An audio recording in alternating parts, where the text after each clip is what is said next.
Halo, Assalamualaikum warahmatullahi wabarakatuh. Jumpa kembali dengan saya, Lala Wijadinota Ainul Amri, dalam mata kuliah kita Office Application atau aplikasi komputer perkantoran. Di dalam minggu ini ada special edition. Karena apa? Pembelajaran harus kita laksanakan dengan online. Tapi online yang kita laksanakan bukan online dengan Zoom atau dengan Google Meet, bukan. Online yang kita laksanakan kalau online dengan Google Meet atau Zoom itu kan merubah dari pertemuan kelas menjadi platform online. Tapi kalau pertemuan kita kali ini online-nya dalam bentuk saya memberikan feedback kepada mahasiswa semua, kalian semua nanti akan memberikan feedback kepada saya. Feedbacknya tidak melulu tentang tugas, tapi tentang bagaimana kalian semua itu menerima materi yang saya berikan. Untuk materi kali ini kita akan belajar tentang Microsoft PowerPoint. Pasti kalian sudah kenal Microsoft PowerPoint itu apa. Apakah perlu saya ajarkan kalau buka Microsoft PowerPoint itu apa? Enggak. Apakah perlu saya ajarkan Microsoft PowerPoint tentang sejarahnya, fungsinya? Tidak. Di sini saya akan fokus kepada kelebihan dan kekurangan Microsoft PowerPoint. Kita lanjutkan kembali. Kalau Microsoft Office itu salah satunya ada Microsoft PowerPoint punya berbagai macam kelebihan, tidak menutup juga Microsoft itu memiliki kekurangan. Kekurangan apa yang dimiliki oleh Microsoft PowerPoint? Microsoft PowerPoint itu seringkali ada masalah teknis. Lalu keterbatasan platform. Dan yang terakhir, tidak cocok untuk semua jenis presentasi. Hanya 3 kekurangan Microsoft PowerPoint, tapi dengan kekurangan itu tidak menutup kemungkinan kalau Microsoft PowerPoint itu punya beribu kelebihan untuk membantu kita, terutama dalam aplikasi komputer perkantoran. Kelebihannya apa saja itu? Banyak sekali. Kita nanti di pertemuan minggu ini kita akan fokus membahas tentang kelebihan Microsoft PowerPoint serta kegunaannya yang tidak banyak dipakai oleh orang lain. Seperti contoh di minggu yang lalu, pertemuan minggu lalu, kita bahas Microsoft Excel itu apa. Ternyata guna Microsoft Excel tidak hanya untuk alat hitung, tidak hanya untuk rumus-rumus perhitungan matematik, tapi juga bisa untuk mengambil kesimpulan. Microsoft Office pun dalam hal ini Microsoft PowerPoint sama. Dia tidak hanya membuat PowerPoint yang memudahkan kita untuk melakukan presentasi, memberikan informasi kepada orang lain. Tetapi Microsoft PowerPoint bisa kita gunakan untuk desain contohnya, untuk membuat banner misalnya, MMT misalnya, atau yang lebih out of the box lagi, kita bisa mendesain kartu nama dengan menggunakan Microsoft PowerPoint. Caranya bagaimana? Nanti kita akan lihat.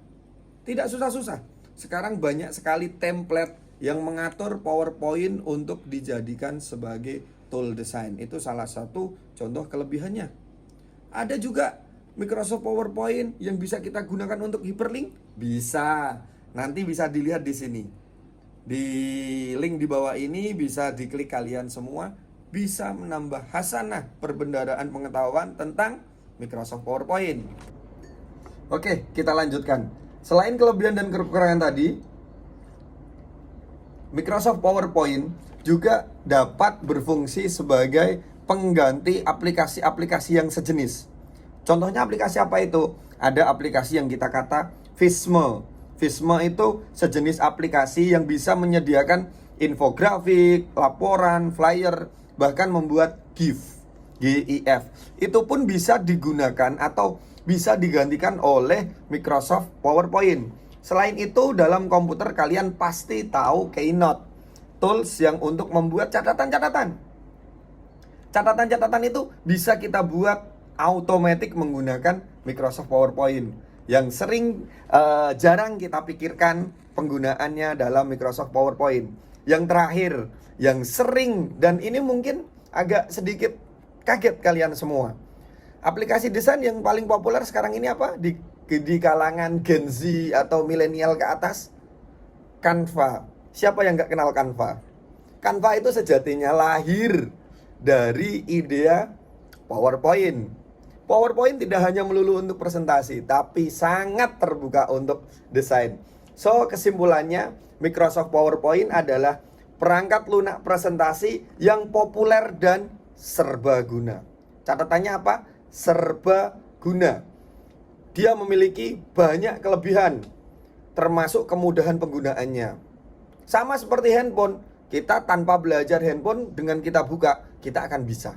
Sama, PowerPoint pun sama. Fitur-fiturnya, multimedianya, custom tampilannya, integrasi dengan aplikasi Microsoft yang lain, itu sangat banyak. Namun di balik kelebihan itu ada kekurangannya sedikit lah. Yang jangan terus kita anggap kekurangan itu sebagai contoh tidak bisa ngatur warna yang tajam atau gimana. Itu bisa kita akali atau bisa kita sikapi dengan menggunakan warna dasar yang kita olah sendiri. Walaupun seperti itu, PowerPoint tetap akan menjadi alat yang populer. Nanti di lingkungan kerja, kalian tak akan lepas dari PowerPoint. Seperti contoh, Mas, silahkan buatkan desain untuk ini. Mas, silahkan buatkan presentasi untuk ini. Ini pentingnya, suatu pentingnya kita belajar PowerPoint untuk dapat kita gunakan di lingkungan kerja. Untuk ke depan, nanti untuk minggu depan, kita mungkin akan belajar tentang teknik penggunaan PowerPoint. Untuk minggu ini cukup kita sebagai pengantar PowerPoint itu apa. Just simple, tapi insya Allah mengena. PowerPoint penting untuk dunia kerja nanti karena manfaatnya banyak. Tetap semangat, salam hangat. Saya dari Malaysia. Tetap sukses selalu untuk kalian semua.